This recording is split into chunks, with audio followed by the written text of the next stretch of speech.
Les gens passent leur temps à dire je n'ai pas de regrets.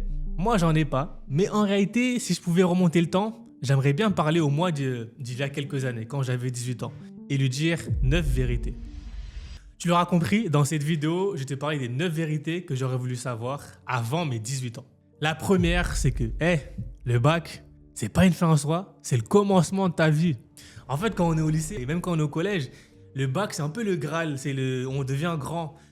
C'est limite l'objectif d'une vie. Tu vois, comme les footballeurs avec le ballon d'or, nous, c'est le baccalauréat. Sauf qu'en fait, le baccalauréat, c'est le truc le plus simple. Quand tu rentres ensuite dans les études supérieures, dans la vie active, dans le monde de l'entreprise, tu as beaucoup plus de pression, tu as beaucoup moins de vacances, tu as beaucoup plus de travail, tu n'as pas les parents qui vont t'aider, tu es moins couvé par les professeurs. Donc finalement, j'aurais voulu qu'on me dise, profite bien de tes années de collège, de lycée. Profite pour t'amuser, faire du sport, apprendre, te connaître. Parce que le bac, c'est qu'une étape. Et qu'une fois que cette étape sera passée, tu auras beaucoup moins de temps, beaucoup plus de responsabilités et beaucoup plus de travail. Si tu es encore au lycée, au collège, profite. Profite et utilise bien ce temps-là pour te faire plaisir, mais aussi mieux te connaître. Deuxième vérité que j'aurais voulu savoir, c'est que tes amis d'aujourd'hui ne seront pas forcément tes amis de demain. Beaucoup de gens dans mon entourage, ils souffrent du fait que leurs amis du lycée, ils n'envoient plus de messages, ils se perdent de vue. Mais moi, j'ai vite compris qu'en fait, c'est le fil de la vie. En fait, parfois, on devient amis, potes, par les circonstances de la vie. On est dans la même classe, on est dans la même école, on fait connaissance et on devient potes. Mais une fois que ces circonstances disparaissent, c'est là que tu vois la solidité de ton amitié ou non. Si vous continuez à vous parler malgré la distance, malgré le fait que vous n'êtes plus dans le même endroit, là, c'est que c'est vraiment une amitié forte. Si vos liens s'estompent, c'est que finalement, vous étiez juste des potes de circonstances, des amis de circonstances, mais pas des vrais amis. Et c'est pas très grave. En fait, faut pas s'en vouloir. Par exemple, si tu vois que finalement, tu n'as même plus envie d'envoyer un message à quelqu'un, c'est pas très grave. Et inversement, si tu n'envoies pas de message, faut pas mal le prendre. C'est juste que, voilà, les circonstances de la vie ont fait que maintenant, vous êtes plus vraiment des amis. Troisième vérité que j'aurais voulu savoir bien plus tôt, c'est que si tu attends que les gens te valident pour agir, tu ne vas jamais réussir. En fait, souvent, quand tu as des projets, quand tu as envie de lancer quelque chose, en fait, ou de faire une action, de tenter une école, une entreprise, tu as envie qu'on te dise « Ouais, t'en es capable, vas-y, lance-toi, vas-y, t'as les compétences. » Mais parfois, ça ne va pas arriver. Parfois, les gens ils vont pas voir ce potentiel en toi. Parfois, les gens ils vont pas vouloir que tu réussisses tout simplement. Comme on dit, moi, ça me dérange pas que mon ami réussisse tant qu'il réussit pas mieux que moi. Pour beaucoup de gens, c'est comme ça malheureusement. Et donc, il faut que tu sois ton premier supporter.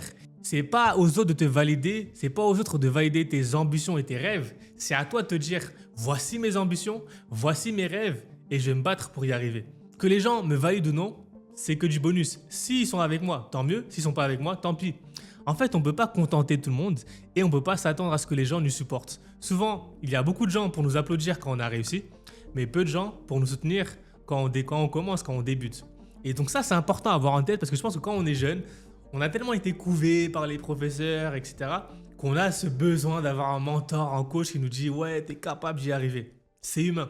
Mais malheureusement, si tu veux réussir, il va falloir que tu sois ton propre coach, ton premier supporter, ton psychologue, ton nutritionniste. Bref, tu m'as compris.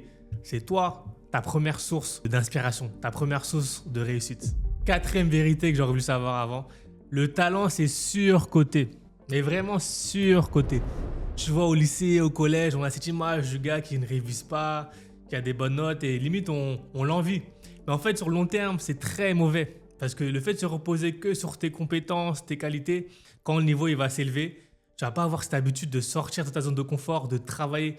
Et moi, ce que j'ai observé, c'est que beaucoup de gens qui étaient moins bons au collège, au lycée, mais qui ont toujours dû travailler dur, toujours en fait sortir de leur zone de confort, ils ont cette habitude que quand le niveau il augmente, ils augmentent leurs exigences et ils travaillent dur. Et les gens qui sont toujours dans leur confort, qui s'appuient que sur leur talent, le jour où le niveau il s'élève, ils n'ont pas cette force de travail. Ils n'ont pas cette capacité à sortir de leur confort. Et parfois, ils s'écroulent. Et le plus important, ce qu'on appelle le growth mindset, c'est vraiment de te dire que mes compétences d'aujourd'hui ne sont pas mes compétences de demain. Que par le travail, par la discipline, par l'effort, je peux augmenter mes capacités en apprenant des autres, en lisant, en échouant. Habitue-toi à l'échec et analyse l'échec pour en faire les graines de la réussite de demain. Et surtout, travaille. Ne reste jamais dans ton confort. Tu vois qu'au sport, dans ton club, tu vois que quand le prof il dit fais tel exercice, tu y arrives facilement, bah mets plus d'intensité. Moi, c'est ce que je fais. Quand je vois qu'il y a un exercice qui est simple pour moi, je me dis pas je suis devant les autres, je me sens beau. Non, je mets encore plus d'intensité.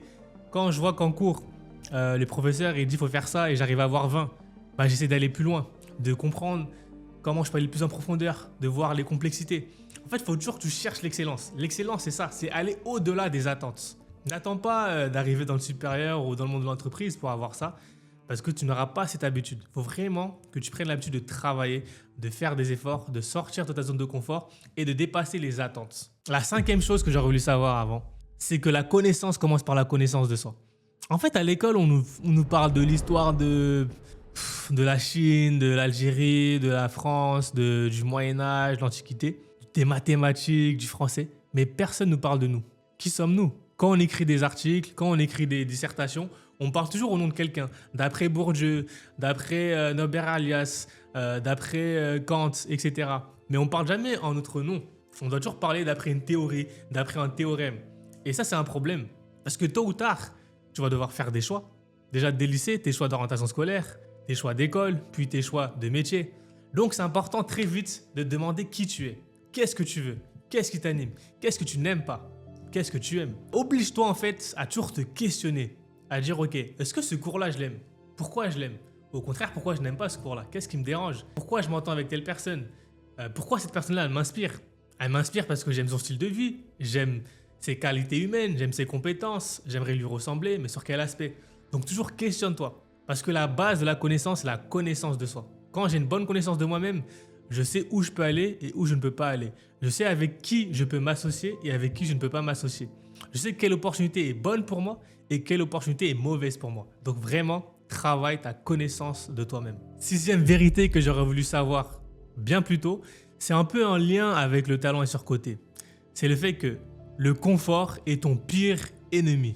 Que ce soit dans le sport, que ce soit dans l'entrepreneuriat, que ce soit dans les études, ton confort, c'est ton pire ennemi. Parce qu'en fait, le progrès, le moment où tu vas développer ton potentiel, tes capacités, c'est dans l'inconfort. Donc toujours cherche-toi à te dépasser. Cherche à te confronter à des gens meilleurs que toi. N'aie pas peur d'avoir des critiques. N'aie pas peur d'être le moins bon de ton école, de ta classe. Au contraire, c'est une chance d'apprendre des autres et de progresser. Parce que si tu es toujours le meilleur, c'est qu'il y a un problème. C'est que finalement, peut-être que tu, inconsciemment, t'esquives l'inconfort. T'esquives le fait de rencontrer des gens plus forts que toi. Et moi, je le pratique partout. Dans la boxe, j'essaie toujours de m'entraîner avec des gens meilleurs que moi. Dans les études, j'essaye toujours d'apprendre des meilleures personnes. Par exemple, à Henri IV, j'avais fait des entretiens avec les meilleurs élèves d'Henri IV pour vraiment savoir comment ils s'entraînent, comment ils révisent, comment ils s'organisent, à quelle heure ils se couchent, etc. Vraiment pour comprendre qu'est-ce qui se passe dans leur tête, qu'est-ce qui fait qu'ils sont meilleurs que moi, pour que moi je puisse apprendre et devenir une meilleure version de moi-même. Parce qu'il faut s'inspirer des autres pour devenir meilleur, pas pour devenir meilleur que les autres. Il ne faut pas se comparer aux autres. Il faut chercher à être la meilleure version de soi-même. Mais si tu vois que quelqu'un est meilleur que toi, mets ton ego de côté et apprends de lui. Si tu vois que tu as une difficulté, pose une question. Parce qu'il vaut mieux paraître bête pendant quelques secondes que rester bête toute sa vie. Donc moi, quand j'ai une question, je pose une question. Parce que je n'ai pas peur de sortir de mon confort. Moi, je cherche à progresser et à atteindre mes objectifs. 7e vérité que j'aurais voulu savoir. On sous-estime ce qu'on est capable de faire à long terme et on surestime ce qu'on est capable de faire à court terme. En fait, on va se dire, ouais, je vais perdre 30 kilos en un mois. Mon gars, c'est pas possible. En fait, les changements qui arrivent trop vite, bah finalement, ils s'effacent très vite. C'est-à-dire, tu perds 30 kilos parce que tu as arrêté de manger pendant un mois, ok. Mais en fait, tes mauvaises habitudes alimentaires, ils vont revenir et ton corps, il va reprendre du poids, voire plus. Par contre, si tu prends 2 ans pour perdre 30 kilos et tu prends des bonnes habitudes, tu prends l'habitude de faire du sport chaque jour, tu prends l'habitude de bien manger, tu arrêtes les sodas, tu arrêtes la mauvaise alimentation, bah en fait, tu vas réussir toute ta vie à avoir une bonne hygiène de vie et finalement à garder un corps qui te convient. Donc, toujours, il faut être ambitieux, ok, mais fais attention à ne pas sous-estimer ce que tu es capable de faire à court terme parce que tu risques de partir dans tous les sens et d'exploser en plein vol. Et fais confiance au temps. Laisse-toi du temps. 8e vérité que j'aurais voulu savoir, c'est que la patience, c'est la meilleure des vertus. Quand on est jeune, on est trop pressé. Moi, le premier, je suis encore pressé. Là, je fais des vidéos YouTube. Ouais, j'ai peut-être 1000, 2000 abonnés. Mais je sais que tout ce que je fais, ça va aider des gens. Et tôt ou tard, ça va toucher encore plus de monde. Il faut être patient et faire confiance au temps. Et quand on est trop pressé, on fait des erreurs et on ne prend pas le temps de consolider les choses. L'image que je vais vous donner, elle est simple. Si je vais faire une tour de 10 étages et que le rez-de-chaussée, il n'est pas solide, qu'est-ce qui se passe? Tout va s'écrouler au bout d'un moment. Dès qu'il y aura un coup de vent, ça va s'écrouler. Donc parfois, prends le temps d'être solide, d'être compétent, de bien comprendre qui tu es, d'apprendre des autres. Vraiment, sois patient. La patience crée l'effort. La patience crée l'excellence. Parce qu'en fait, quand on est dans l'impatience, ça crée la médiocrité, ça crée la superficialité. Vous voyez les gens qui ont appris rapidement plein de mots, plein de concepts, mais qui ne sont pas allés en profondeur, dès qu'on pose des questions complexes, ils sont perdus. Donc, vaut mieux maîtriser peu de choses en prenant son temps, mais en étant solide. Parce que quand on est solide, c'est là où on peut construire dessus et aller de plus en plus loin. Prends ton temps, ne sois pas trop pressé et tu verras que les choses vont arriver petit à petit.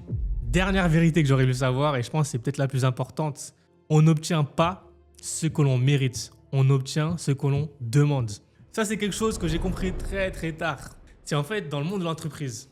Tu penses que parce que tu es compétent, tu as les meilleurs diplômes, on va te donner les bons postes. Non, c'est les gens les plus visibles, les gens qui vont être stratèges, les gens qui vont demander une augmentation, demander un poste, qui vont avoir plus de chances d'avoir les bons postes, d'avoir des augmentations. Si tu restes dans ton coin en te disant « oui, ça va venir à moi », crois-moi, tu vas attendre très très longtemps. C'est pas parce que tu travailles dur que tu vas avoir les meilleurs stages. Il faut oser taper à toutes les portes, passer par la fenêtre, par la cheminée, je ne sais pas. Mais en tout cas, il faut oser, il faut de l'audace.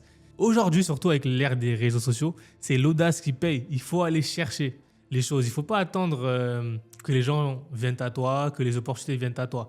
Sois excellent, forme-toi, mais prends aussi le temps d'aller chercher les opportunités, d'aller à la rencontre des gens, d'être audacieux, de oser. C'est tout pour cette vidéo. J'espère que ça t'a été utile. Comme j'aime dire, l'ambition, c'est la boussole et la réussite, c'est la destination.